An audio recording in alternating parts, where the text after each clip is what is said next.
Hello everyone, आज की video में भी हम सीक्वेंस एंड सीरीज के बारे में ही पढ़ेंगे।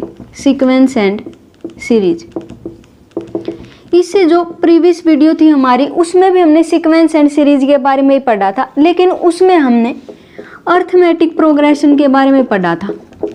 अर्थमेटिक प्रोग्रेशन, जिसको हम एपी के नाम से भी जानते हैं। लेकिन आज की वीडियो में हम ज्योमेट्रिक प्रोग्रेशन के बारे में पढ़ेंगे, जिसको हम जीपी के नाम से जानते हैं। और इसके साथ साथ कुछ स्पेशल टाइप की सीरीज भी पढ़ने वाले हैं कि उनका सम कैसे कैसे फाइंड आउट किया जा सकता है।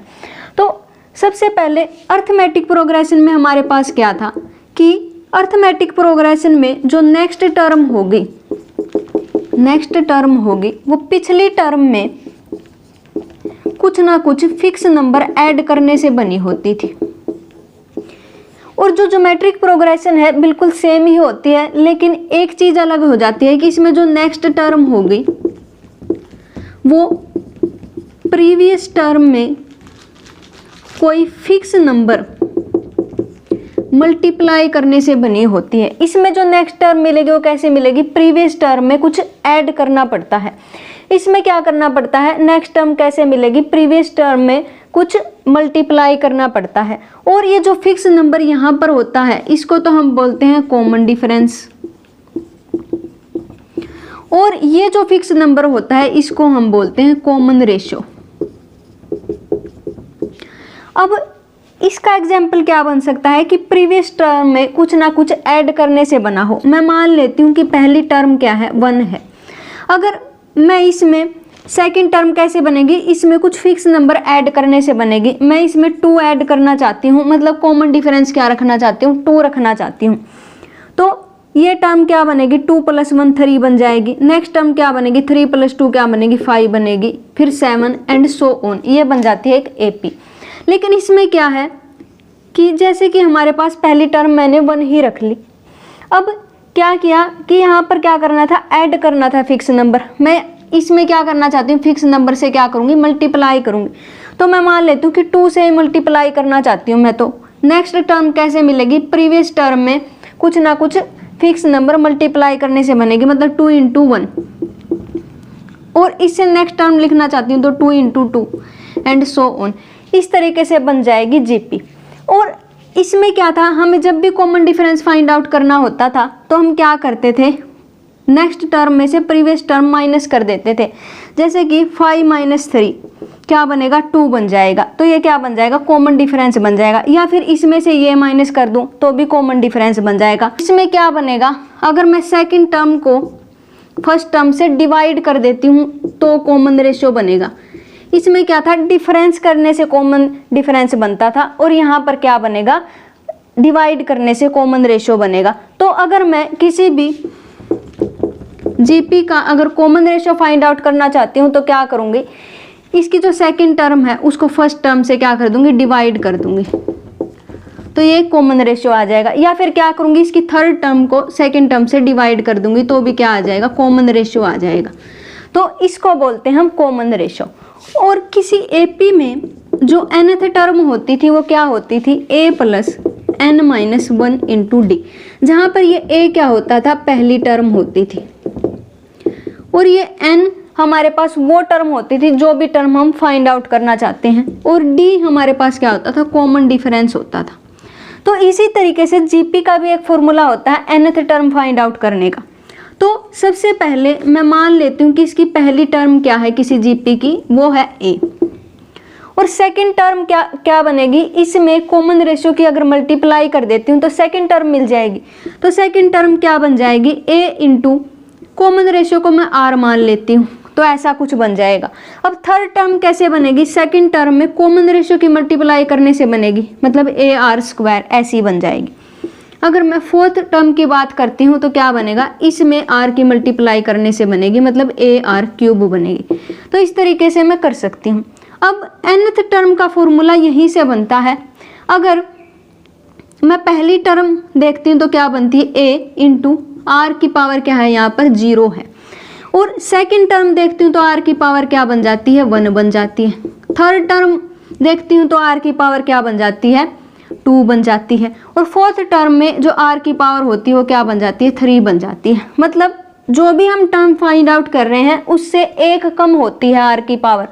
तो इसका मतलब अगर मैं nth टर्म फाइंड आउट करती हूँ तो r की पावर n से एक कम होगी, और n से एक कम कौन होगा, n-1 होगा। मतलब इसकी nth टर्म कौन बनेगी, ARn-1 बन जाएगी।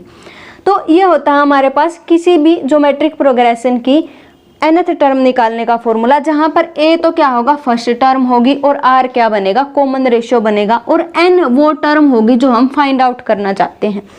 और जिस तरीके से हमारे पास AP में फॉर्मूला था, AP की n टर्म्स का सम फाइंड आउट करने का फॉर्मूला जो क्या था, n/2 2a plus n-1 into D, ये था। जहां पर n क्या था, जितनी टर्म्स का हम सम फाइंड आउट करना चाहते हैं वो, a हमारे पास थी पहली टर्म और d हमारे पास था कॉमन डिफरेंस।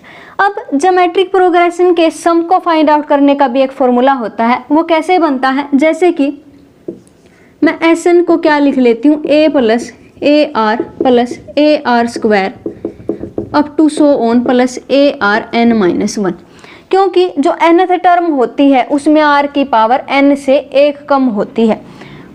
तो इसका मतलब Sn को ऐसे लिखा जा सकता है, अगर ये GP की पहली टर्म है, ये सेकंड टर्म है, ये थर्ड टर्म है, मतलब उसकी n टर्म का सम कुछ ऐसा दिखाई देगा।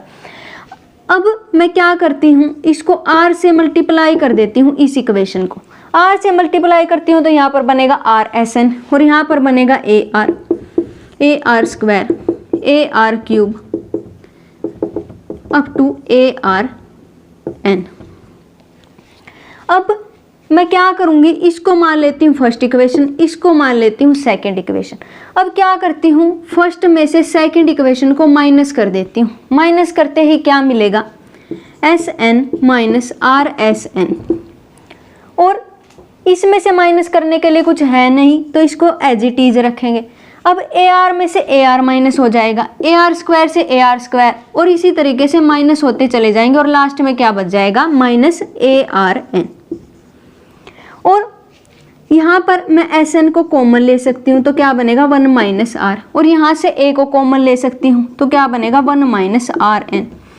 और यहाँ से जो Sn का फॉर्मूला बनेगा वो क्या बनेगा, 1 minus R to the power n divided by 1 minus R। और इसको ऐसा भी लिख सकती हूँ, यहाँ से माइनस कॉमन लेकर के a into R to the power n-1 upon R-1। तो ये बनता है हमारे पास GP की n टर्म्स को फाइंड आउट करने का फॉर्मूला, या फिर ये भी कह सकते हैं। और यहाँ पर जो a है वो क्या होगी, पहली टर्म होगी GP की। R क्या होता है, हमारे पास कॉमन रेशियो होता है, और n हमारे पास क्या होगा, जितनी टर्म्स का हम सम फाइंड आउट करना चाहते हैं वो होता है। और जिस तरीके से हमने अर्थमेटिक प्रोग्रेशन में अर्थमेटिक मीन की बात करी थी, इसी तरीके से GP के अंदर भी एक ज्योमेट्रिक मीन होता है। अगर मैं अर्थमेटिक मीन की बात करती हूँ तो वो क्या था कि अगर मान लिया मेरे पास 2 नंबर हैं जो किस में हैं, AP के अंदर है, अगर इनके बीच में एक नंबर ऐसा इंसर्ट कर दिया जाए कि उसके इंसर्ट करने के बाद भी ये जो सीरीज रहेगी वो किसके अंदर रहेगी, AP के अंदर रहेगी, मतलब अर्थमेटिक प्रोग्रेशन ही रहेगी। ऐसे नंबर को हम क्या कहते थे, अर्थमेटिक मीन कहते थे। और अर्थमेटिक मीन और कुछ नहीं था, इन दोनों का एवरेज था, मतलब a प्लस बी अपॉन 2। इस तरीके से फाइंड आउट कर सकते हैं। और ज्योमेट्रिक मीन का भी यही मतलब होता है कि अगर मान लिया मेरे पास 2 नंबर हैं जो किसके अंदर है, GP के अंदर है, अगर मैं इनके बीच में एक नंबर इंसर्ट कर देती हूँ तो फिर भी उस नंबर के इंसर्ट करने के बाद भी ये सीक्वेंस किस में रहेगी, GP के अंदर रहेगी। ऐसे नंबर को मैं क्या कहती हूँ, ज्योमेट्रिक मीन कहती हूँ। और ज्योमेट्रिक मीन को फाइंड आउट करने का फॉर्मूला क्या होता है, a इंटू बी। ए हमारे पास ये होता है नंबर और b हमारे पास ये नंबर होता है जो GP में पहले दिए गए थे। अब इनके बीच में भी कुछ रिलेशनशिप होता है, तो मैं क्या करती हूँ, अर्थमेटिक मीन को a का नाम दे देती हूँ, और क्या होता है a प्लस बी अपॉन 2, ये होता है अर्थमेटिक मीन। अब ज्योमेट्रिक मीन क्या है, रूट AB है, तो मैं क्या कंसीडर करके चलती हूँ, a माइनस जी। मैं ये फाइंड आउट करना चाहती हूँ तो क्या बनेगा, a plus B upon 2 minus AB, कुछ ऐसा बनेगा। और यहाँ पर क्या बन जाएगा, कुछ ऐसा बन जाएगा।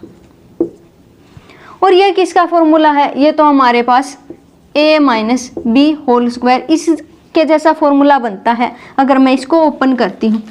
लेकिन यहाँ पर a है तो इसका मतलब ये किसका स्क्वायर बनेगा, रूट a का स्क्वायर बनेगा माइनस रूट b इसका स्क्वायर डिवाइडेड बाय 2। और हमें पता है कि ये किसी भी नंबर का स्क्वायर क्या होता है, हमेशा पॉजिटिव होता है। तो इसका मतलब a माइनस जी हमेशा कैसा रहेगा, 0 या 0 से बड़ा रहेगा।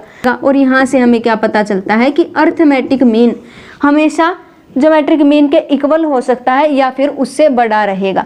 तो ये रिलेशनशिप होता है between the arithmetic mean and the geometric mean. कभी कभी वो क्या करता है कि हमें अर्थमेटिक मीन दे देता है और ज्योमेट्रिक मीन दे देता है किन्हीं भी दो नंबर का, और फिर ये पूछता है कि वो नंबर क्या होंगे। अगर अर्थमेटिक मीन दिया गया है तो हम ये फॉर्मूला यूज करते हैं। मान लिया उसने 7 दे दिया तो ये एक इक्वेशन बन जाती है, और ज्योमेट्रिक मीन उसने मान लिया 5 दे दिया तो यहाँ से भी एक इक्वेशन बन जाती है। और फिर वो ये कहता है कि a और b की वैल्यू फाइंड आउट करो। तो इन दो इक्वेशन से हम इजीली फाइंड आउट कर सकते हैं a और b की वैल्यू। तो इस तरीके के सवाल भी वो करता है कई बार। और जिस तरीके से हमने देखा था कि हमारे पास a एंड b कोई नंबर हैं जो किसके अंदर थे, AP के अंदर थे, मैं क्या कर सकती थी, इन a एंड b के बीच में n नंबर ऐसे इंसर्ट कर सकती थी कि उनके इंसर्ट करने के बाद भी ये जो सीक्वेंस बनेगी वो क्या रहेगी, AP के अंदर ही रहेगी। अब मैं GP के अंदर भी ऐसा ही कर सकती हूँ। अगर मान लिया मेरे पास 2 नंबर दिए गए हैं, मैं इनके बीच n नंबर इंसर्ट कर देती हूँ, ऐसे नंबर कि ये फिर से किस में रहेगा, GP के अंदर रहेगा। अब ये जो B होगा वो क्या होगा, n+2th टर्म होगा। ऐसा इसलिए होगा क्योंकि एक टर्म तो ये n टर्म्स ये n+1 और ये n+2th टर्म खुद कौन होगा, B होगा। और हमें पता है कि एक GP के अंदर जो nth टर्म निकालने का फॉर्मूला क्या होता है, ARn-1 होता है। लेकिन ये तो कौन सी टर्म है, n+2th टर्म है, तो क्या बनेगा, n+2-1 बन जाएगा, n+2-1 बच जाएगा। मतलब B = ARn+1 ये फॉर्मूला बन जाएगा। अब अगर मैं कॉमन रेशियो फाइंड आउट करना चाहती हूँ यहाँ से, तो क्या बनेगा, B/A कुछ ऐसा बन जाएगा। और मैं क्या करूँगी, इस पावर को उस साइड ले जाऊँगी तो R क्या बनेगा, B/A 1/n+1। और A तो उसने खुद दिया है, कॉमन रेशियो हमने फाइंड आउट कर लिया, तो यहाँ से हम क्या कर सकते हैं, इन n नंबर्स को भी फाइंड आउट कर सकते हैं। अब कुछ स्पेशल टाइप की सीरीज होती हैं। पहली series 1 2 3 and so on up to n terms. तो ये तो क्या बन जाती है, ये तो AP ही बन जाती है, क्योंकि हर टर्म का डिफरेंस क्या रहेगा, 1 रहेगा। अगर मैं इस सीरीज का सम फाइंड आउट करना चाहती हूँ तो AP का फॉर्मूला यूज कर सकती हूँ, जो क्या होगा, SN = n टर्म है हमारे पास n/2 2A 2 × 1 plus n-1, common difference क्या रहेगा, 1 रहेगा। तो SN क्या होगा, n/2 2 + n-1 और क्या बनेगा, n × n+1/2। अगर हमारे पास n टर्म्स का अगर वो सम पूछता है इस सीरीज के अंदर, तो ये फॉर्मूला बनता है उसके n टर्म्स का सम फाइंड आउट करने का। जैसे कि उसने पूछ लिया कि 1 2 + 3 + 4 + 5, ये सम बताओ क्या बनेगा। यहाँ पर n क्या है, 5 है, तो हम क्या करेंगे, तुरंत से इस फॉर्मूला में पुट करेंगे और हमारे पास 5 टर्म्स का सम आ जाएगा। तो ये होता है इसका यूज। अब एक और सीरीज होती है जिसका हम क्या करना चाहते हैं, सम फाइंड आउट करना चाहते हैं। वो कुछ ऐसी दिखाई देती है। अगर मैं इसका सम फाइंड आउट करना चाहती हूँ तो क्या करती हूँ, छोटी सी आइडेंटिटी कंसीडर करके चलती हूँ। मैं क्या करती हूँ, एक नंबर लिखती हूँ और जितनी यहाँ पर पावर है उससे एक ज़्यादा यहाँ पर लिख लेती हूँ इसकी पावर में, और फिर माइनस लिखती हूँ और इस नंबर से एक कम नंबर यहाँ पर लिखती हूँ और उसकी पावर भी कितनी कर देती हूँ, 3 कर देती हूँ। तो जब इसको ओपन करते हैं तो ऐसा कुछ बनता है। अब हम क्या करेंगे, एक बार तो k को 1 पुट करेंगे। k को अगर 1 पुट कर दिया तो क्या बनेगा, 1³ -1 -1 0³ और यहाँ पर क्या बनेगा 3 माइनस 3 प्लस 1, मतलब 1 के इक्वल बन जाएगा। और अगर मैं k को 2 पुट करती हूँ तो क्या बनेगा 2 cube minus 1 cube is equal to 3 into 2 square minus 3 into 2 plus 1, ऐसा बन जाएगा। और इसी तरीके से अगर k को मैं n पुट कर देती हूँ तो क्या बनेगा n cube minus n minus 1 cube is equal to 3n square minus 3n plus 1। फिर हम क्या करते हैं, इन सारी इक्वेशंस को ऐड कर देते हैं और ऐड करने के बाद और यहाँ पर समेशन कंसीडर करने के बाद लास्ट में कुछ ऐसा फॉर्मूला बन जाता है। ये होता है हमारे पास इस सीरीज को फाइंड आउट करने का फॉर्मूला। और एक हमारे पास क्या होता है कि यहाँ पर कभी कभी वो ऐसा लिख के देता था 1 का cube plus 2 cube plus and so on. तो उस समय हमें क्या करना होता है, यहाँ पर एक और नंबर कंसीडर करके चलते हैं। और यहाँ पर क्या है, हमने क्या कंसीडर किया है, इससे एक ज़्यादा, मतलब 3 से एक ज़्यादा कंसीडर करेंगे। और फिर क्या करेंगे, उससे एक कम नंबर और उसकी पावर 4 कर देंगे और इसी तरीके से सोल्व करके उसका भी एक फॉर्मूला बनता है। तो इस तरीके से फाइंड आउट कर सकते हैं हम इन सीरीज का nth टर्म का सम। तो यही थी हमारी आज की वीडियो जिसमें हमने सीक्वेंस एंड सीरीज के बारे में समझा। इससे नेक्स्ट वीडियो में हम स्ट्रेट लाइन के बारे में समझेंगे। तब तक के लिए stay connected, have a nice day, thank you.